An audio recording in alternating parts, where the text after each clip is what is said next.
Dati kulay itim ang pintura, ginawa nilang blue.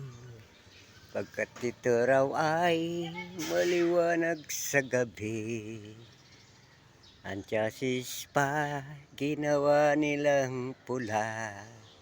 Kaya naman masasabi ko, maganda na pala ito. Pinturado na rin ang mga gulong niya at ikakabit na. Tatakbo na ito parang galing sa kasa. Kaya naman ilang araw na lang, tatakbo na ito.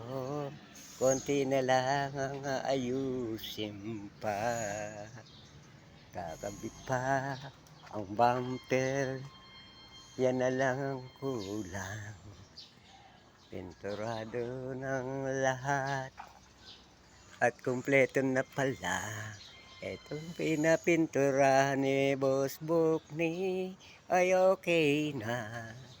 Kaya naman ito'y pwede na.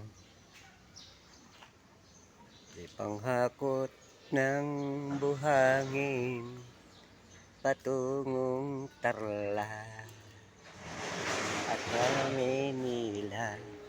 Ito naman ng mga nagpipintura ay tapos na. Kaya nga sila, ewan ko nga ba kung may isusunod pa. Naghihintay na lang sila na ikabit ang gulong pa.